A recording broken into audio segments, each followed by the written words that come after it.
Hi everyone, welcome to our खाली hour भन्ने बानी छ के भएको हो मलाई इनबक्स गर्नु होला अनि अर्को भनेको चाहिँ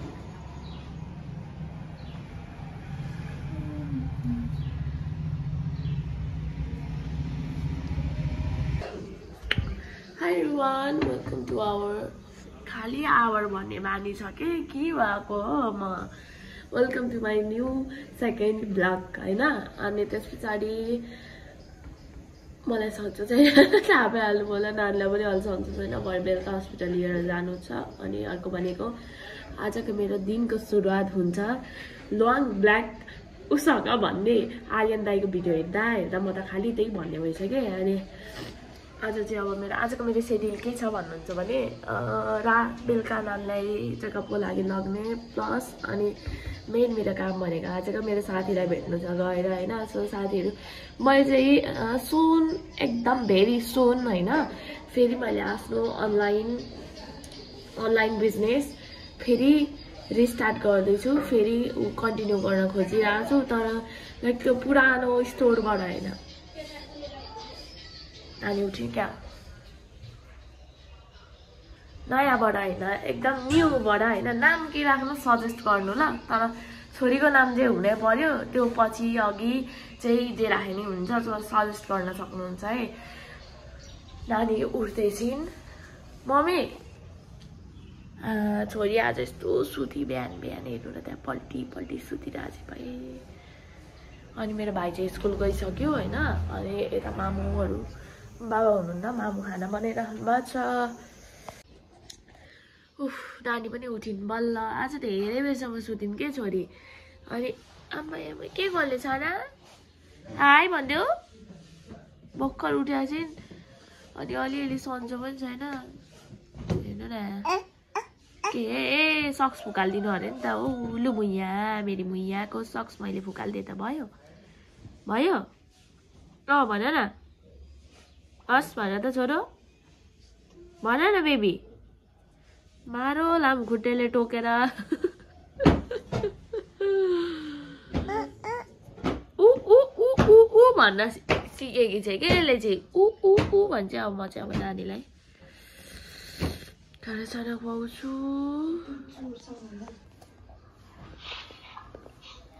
भएकोमा जाँदा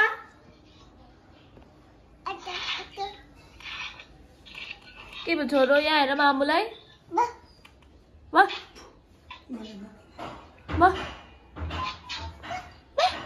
ला भन त ला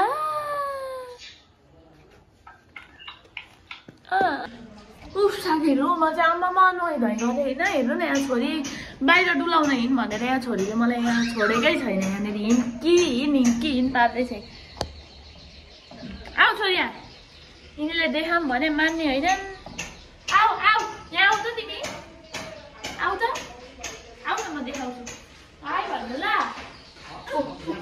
हाई भन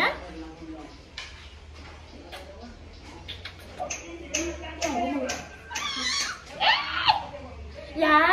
भन त बाई भन्दै त हामी घुम्न जान आँटेको मामुले घुम्न लग्न आँटेको मामुले बाई भन त ल म खुवाइहालेँ मामा हजुर के गर्दै हुनुहुन्छ म चाहिँ यतिकै बसिरहेको छु हेर्नु मैले टाउको धुकाएर मेरो कपाल ड्यामेज भयो कि के भयो यस्तो भइरहेको छ यहाँ मेरी छोरीको धम छ यहाँनिर एकदम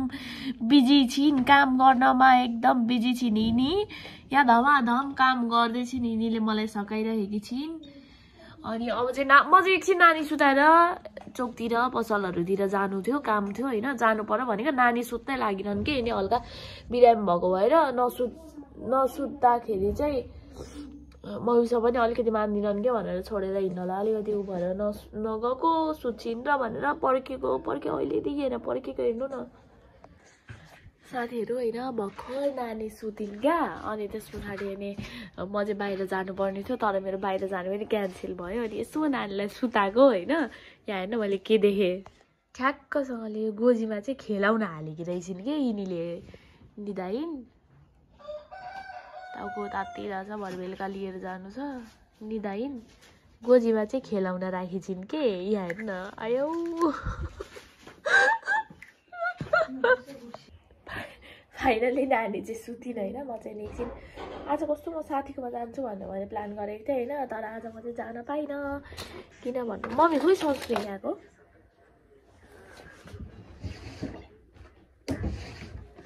किन भन्नुहुन्छ भने चाहिँ मेरो साथी चाहिँ आज उता गइछिन् कि कता उनीको कामले गर्दा अनि म चाहिँ त्यहाँ जान पाइनँ म चाहिँ नि अब अर्को ठाउँमा पनि मेरो काम छ अनि अब मलाई फेरि मेकअप चाहिँ कहिल्यै आएन यो गर्नु पनि आएन यो दल्न पनि आएन होइन मेरो मेकअप यति नै हो सनस्क्रिन होइन मोइस्चराइजर र सनस्क्रिन बाहेक होइन मलाई नै आज म थ्रेडिङ चाहिँ गरेर आउँछु पक्कै पनि म हिँडिसकेपछि यति चाहिँ गर्नै पर्छ मैले किनभने फकाट्या हिँड्नु हुँदैन म यत्रो रेडी भएँ ठिक परेँ होइन तर लास्टमा मेरो दुईतिरै जाने कुराहरू चाहिँ क्यान्सल नै भयो अनि त्यस पछाडि अब एकछिनमा नानीलाई मैले हस्पिटल लिएर जानु छ अनि म रेडी भएँ म रेडी भएको त खेर जाने पर्यो नि त अनि त्यस पछाडि म चाहिँ अब चटपटी खान हिँडेको अब एक्लै जान्छु नानीलाई त रुक्नु पर्यो माम हुनुहुन्छ यहाँ अनि अब चटपटी खाने मसँगै खाने भए आउनु होइन अब यत्तिकै त फेरि हिँड्न मिल्दैन नि फेरि यत्तिकै हिँड्नु भने त के हो त्यही भएर हिँड्दाखेरि भनेको यसरी हिँड्नु पर्छ ल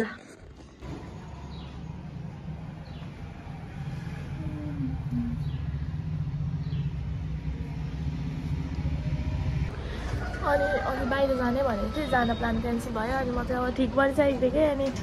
कहाँ जाऊँ भयो अनि मेरो यहाँ आइब्रो बनाउनु थियो म यहाँ आएँ अनि यहाँ पनि म चटपटी खाँदैछु तपाईँहरूलाई थाहा होला नि यो चटपटी है हाम्रो यो अङ्कलको काजल पानीपुरी बसेर यति मिठो लाग्छ मलाई यहाँको होइन म यति धेरै खान्छु यहाँको पानीपुरी चटपटी हाम्रो ठ्याक्कै कस्तुरी स्कुल थियो नि पहिलाको बिजुली अफिस जाने बाटो कस्तुरी स्कुल ठ्याक्कै त्यहाँनिर हो आएर चेक गर्नु अनि मलाई कमेन्टमा भन्नु होइन अनि अङ्कल चाहिँ खाना खान जानु भएको रहेछ अङ्कलसँग चाहिँ मेरो गुड दोस्ती छ क्या अनि अहिले एकछिनमा आउनुहुन्छ अरे नि ठ्याक्क अङ्कल नभएर म आइपुगेँ अब आन्टीले बनाउँदै हुन्छ म चाहिँ अब लिएर घर फर्किन्छु एक्लै म यसरी एक्लै कहिल्यै हिँड्दिनँ थिएँ होइन अनि यो यसरी एक्लै हिँडेर भ्लग खिच्ने यो त सक्दिनँ थिएँ तर अब अहिले त सक्छु म चाहिँ फर्स्ट टाइम है होइन अनि चटपटी लिन गएँ एक्लै म प्रायः हिँड्दिनँ थिएँ अनि आज चाहिँ हिँडेँ है अनि भर्खर आएँ नानी ठ्याक्क उठिरहेको नानीको खाजा बनाइदिएर मम्मीलाई खुवाउनु भनेर म चाहिँ यहाँ खान बसेँ अनि फेरि अब एकैछिनपछि चाहिँ नानीलाई फेरि लिएर जानु छ क्या हस्पिटल लिएर जानु छ डक्टरले के भन्छ चेकअप गराउनु छ ज्वरो 2 दिन भयो 2 दिन भयो आएको अनि औषधि खुवाउँदा मात्रै ठ्याक्क हट्छ राति फेरि आइजाने के तर अहिले यो क्लाइमेट चेन्जले गर्दाखेरि प्रायः सबै बेबीहरू बिरामी नै भइरहेको छ अरे अनि म चाहिँ चेकअप गराउनु लिएर जान्छु भनेर अब एकछिनमा लिएर जान आँटेको होइन बाहिर ठ्याक्क निस्किन लागेको थिएँ होइन काम भनेको थिएँ नि अनि भरे भन्दा त क्यान्सल हो क्या अनि त्यस पछाडि अनि यति राम्री भएको थियो अनि जानु त पर्यो अनि गएँ अनि कस्तो एक्लै हिँड्ने बानी थिएन एक्लै हिँड्दाखेरि त यताउता हेर्दै हिँडेँ प्रायः फेरि अहिले सबैजनाले तपाईँ त्यो फलानु होइन भन्दै भन्ने के बाटोमा पनि लाज लाग्छ हौ मलाई त ल साथीहरू होइन अब नानीलाई हस्पिटल लिएर जान आँटेको म चाहिँ हिँड्दैछु नानीहरू न मान्दैनन् कि मम्मीसँग पनि मैले बोक्नु पर्ने रे उनीलाई हाई भन हाई भन्छु फेरि जाँदा हामीसँग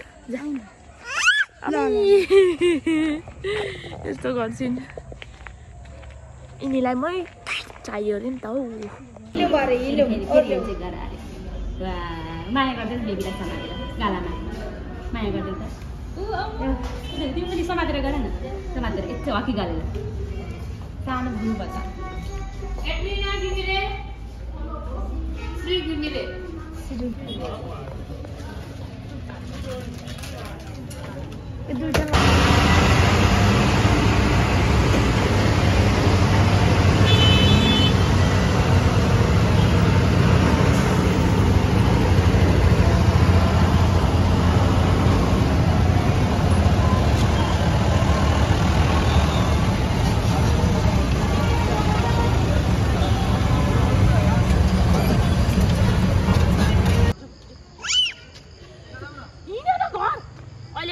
बाबु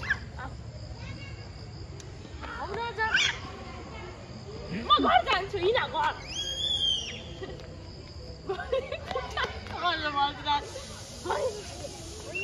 नानी झ्यापै बोकेर आइज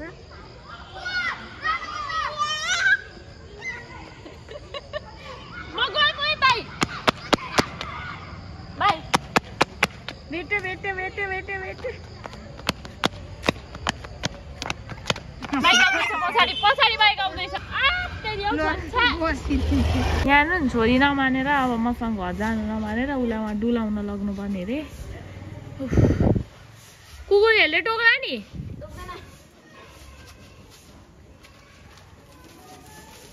यो यस्तो छट्टु छ यो रातभरि भुकेर मेरो छोरी सुत्न दिने जा जा लुसी हिल्लै भएर आएछ फेरि यो चाहिँ तेरो घर यो हो उता होइन जा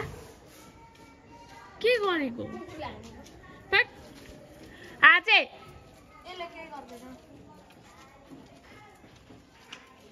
ओ माय गॉड मलाई आज दिनभरि मेरो यति धेरै काम थियो होइन अनि त्यस पछाडि मेरो काम पनि भएन होइन अनि अर्को कुरा भनेको चाहिँ नानीलाई हस्पिटल मेन त मेरो नानीलाई हस्पिटल लग्नु थियो लगेर भर्खरै लिएर आएँ अनि त्यस पछाडि नानी अगाडि देख्नु भयो नि होइन मान्दैनन् के घर आउने बाटोमै खेल्न मन गर्छ नानी नमानेर भाइलाई चाहिँ मैले डुलाउनु पठाएँ नानी बोकाएर स्टोलरमा अनि त्यस पछाडिबाट भाइ पनि गयो मम्मी खाना बनाइरहनु भयो होला अनि हुन्छ नि हिजोको भिडियो चाहिँ कति धेरैजनाले हेरिदिनु भएछ होइन अनि कस्तो राम्रो लाग्यो थ्याङ्क यू सो मच त्यसको लागि अनि अर्को भनेको चाहिँ वाच टाइम चाहिँ आधी हल्का हुँदैछ होइन अनि अब चाँडै नै पुरा हुन्छ होला र मोनेटाइज पनि अब हुन्छ बिस्तारै होइन सबै कुरा हतार गर्नु हुँदैन बिस्तारै भइहाल्छ अनि त्यसलाई इफ हजुरहरू कोही एकदम मजाले नलेज भएको यो उसको बारेमा हुनुहुन्छ युट्युबको बारेमा होइन लाइक मोनेटाइजेसन एडसेन्स पिन यताउता भनेर चाहिँ मलाई प्लिज मलाई इनबक्स गर्नु होला अनि अर्को भनेको चाहिँ मैले आजबाट मैले कपडाको भिडियोजहरू यताउता राख्छु भनेर थिएँ तर म आज जान पाइनँ त्यसको लागि आइएम सो सरी मैले भिडियोजहरू पनि राख्न पाइनँ अब भोलि चाहिँ म जान्छु आज अलि मेरो त्यस्तै पर्यो म जानु पाइनँ होइन अनि 3000 सब्सक्राइबर भइसकेको छौँ हामी होइन 3000 फ्यामिली भइसकेको छौँ होइन युट्युबमा अनि त्यसको लागि धेरै धेरै धन्यवाद तपाईँहरू सबैजनालाई अनि म त के भन्नु म त अनि भन्ने बानी भएको छ होइन अनि फेरि भने त्यस पछाडि अब भोलिबाट चाहिँ आउँछ भिडियो अलिअलि होइन लाइक अनि हाम्रो स्टोर कलेक्सनको नाम चाहिँ के पो सोप विथ श्री राख्ने भयौँ है धेरैजनाले यही कुरा यही नाम राख्नु यही सजेस्ट गर्नुभयो मलाई कति धेरैजनाले होइन मलाई पनि राम्रो लाग्यो किनभने लाइफ विथ श्री छ युट्युबमा अनि सप विथ श्री राख्छु कलेक्सनमा अनि सबैतिर अनि गर्छु भनेर सोचेँ तर म अब मिनी ब्लग पनि हाल्छु होइन अनि अर्को मेन कुरा भनेको त मैले जुन चलाइरहेको टिकटकको आइडी छ नि हो त्यो आइडी चाहिँ मेरो मोनेटाइज नहुने रहेछ क्या त्यो एकदम धेरै पुरानो आइडी हो अनि त्यो चाहिँ मोनेटाइज हुँदैन रहेछ अनि त्यस पछाडि मैले चाहिँ मोनेटाइज गर्नको लागि चाहिँ आइडी चाहिँ अर्को मोनेटाइज हुने खालको आइडी चाहिँ अर्को मैले दाइहरूलाई भनेर मैले लिन आँट्दैछु र त्यो आइडी चाहिँ लगभग भोलिबाट नै आउँछ होला अनि त्यो आइडीको डिस्क्रिप्सनमा मैले लिङ्क राखिदिएको छु होइन सबैजनाले गएर त्यो आइडी पनि सर्च गरेर त्यो आइडी चाहिँ मोनेटाइज जस्तै यो युट्युब मोनेटाइज हुनको लागि केही क्राइटेरियाहरू पुरा हुनुपर्छ भने आइडी पनि मोनेटाइज हुनको लागि कुनै क्राइटेरिया हुँदो रहेछ क्या अनि त्यो एउटा भनेको चाहिँ मेन चाहिँ 10K फलोवर्स क्रस हुनै पर्ने रहेछ होइन अनि त्यसपछिबाट मात्रै मोनेटाइज हुने स्टेपहरू अगाडि बढ्ने रहेछ मेन मोटिभ भनेको चाहिँ 10K फलोवर्स क्रस गराउनै पर्छ होइन अनि यो मैले रिसेन्टली चलाइरहेको टिकटक आइडी चाहिँ म बिजनेस अकाउन्ट बनाउँछु मेरो नाम चेन्ज गर्न मिलिरहेको छैन 7 डेजको लागि नाम चेन्ज गर्न मिल्ने बित्तिकै म नामहरू पनि चेन्ज गर्छु र मसँग कति धेरैजनाले कुरा गर्न खोजिराख्नु भएको थियो होइन अनि मलाई पनि कुरा सेयर गर्नु छ यताउता धेरै मेसेजहरू आइरहेको थियो त्यसको लागि चाहिँ मलाई पर्सनल्ली इन्स्टामा मेसेज गर्न सक्नुहुन्छ होइन फेसबुकमा पनि मेसेज गर्न सक्नुहुन्छ अनि अर्को भनेको प्राय मेरो WhatsApp नम्बरहरू सबैतिर छ हैन, त्यहाँ पनि मेसेज गर्न सक्नुहुन्छ। एकदम फ्री भएर मलाई मेसेज गर्दा हुन्छ। र कसैलाई हैन कसैलाई अब कस्तो हुन्छ भने हैन कोहीको चाहिँ हैन हुन्छ नि बाहिर चाहिँ एकदम अर्कै हुन्छ हैन लाइफहरू, अनि देखिने हामीले देखिरहेको बाहिर एकदम बेग्लै नै हुन्छ हैन, तर भित्र चाहिँ अलि भइरहेको हुन्छ। र मलाई त्यस्तो 2 जना सिस्टरहरूले मेसेज गर्नुभयो हैन, अनि लाइक त्यो कुराहरू चाहिँ अब आफूलाई पनि परेर होला हैन, अलिकति लाग्छ मलाई चाहिँ। अनि 2 जनालाई मेसेज गर्नुभएको थियो मलाई कति धेरै कुराहरू सेयर गर्नुभयो हैन, अनि आफूले थाहा भएको आफूले जानेको आफूले दिन सक्ने आइडियाहरू पनि भयो उहाँहरूलाई दिए हैन। अनि लाइक हेल्प भनेको सधैँ पनि फाइनेन्सियली मात्रै पनि हुँदैन क्या, हुन्छ नि हेल्प भनेको इमोसनल्ली पनि हुन्छ। इमोसनल्ली पनि त्यो सपोर्ट भनेको पनि एउटा एकदम कोही मान्छे पनि आफ्नो कुरा नसुनिदिने भएको बेलामा कोही एकजना मात्रै पनि आफ्नो कुरा सुनिदिने मान्छे भयो भने चाहिँ त्यो भन्दा ठुलो कुराहरू केही लाग्दैन क्या मलाई चाहिँ हैन। अनि त्यही भएर इफ कसैलाई दिदी बहिनी हुनुहुन्छ हैन धेरैजना हैन, कसैलाई चाहिँ मेरो कुरा कसैले सुन्दै हुन्थ्यो नि भन्ने टाइपको हैन, त्यो वाला त भित्रै त्यो भएर बस्नु भन्दा चाहिँ you can share with me हैन, कनेक्ट हुनुपर्छ इन्स्टामा सबैजना। अनि मैले इन्स्टाको लिङ्क पनि म यहाँ डिस्क्रिप्सनमा राखिदिन्छु हैन। फेसबुकमा खासै चलाउँदिनँ, एक्टिभ हुने भनेको इन्स्टा अनि त्यस पछाडिबाट टिकटक अनि WhatsApp त्यति, अनि स्न्यापै बेला अनि त्यस पछाडि अनि कनेक्ट हुनुपर्छ। र अब हाम्रो आजको ब्लगमा यहीँनिर इन्ड भाइ खोइ भान्जी यहाँ भाइले भान्जी पनि लिएर आइसक्यो डुलाएर। र आजको ब्लग मैले यहीँनिर इन्ड गरेँ। हजुरलाई कस्तो लाग्यो हैन, अनि कमेन्ट गर्न नबिर्सिनु होला। यहाँ हेर्नु न छोरीलाई कमेन्ट गर्न नबिर्सिनु होला। र सर्ट भिडियो जति सक्दो ब्लगहरू सेयर गरिदिनु है सबैजनाले। अनि मलाई चाहिँ हुन्छ नि अब नानीको लागि पनि अब फाइनेन्सियली स्ट्रङ नै हुनुपर्छ हैन, अनि अलिकति आफू स्टेबल नै हुनुपर्छ हैन। अनि मैले चाहिँ त्यो भएर पनि यो युट्युब पनि अनि प्लस टिकटक चाहिँ म गरिदिन्थेँ होला, तर यो आइडी मोनेटाइज नभएर अर्को आइडी मैले खोल्नै पर्यो, मोनेटाइज हुने आइडी। अनि म खोल्छु, मैले लिङ्क राखिदिएको छु डिस्क्रिप्सनमा, प्लिज सबैजनाले गएर चाहिँ फलो गर्नु होला। अनि त्यस पछाडि इफ केही कुरा गर्नु छ भने एकदम फ्री भएर मेसेज गर्न सक्नुहुन्छ। Thank you for watching, bye, take care.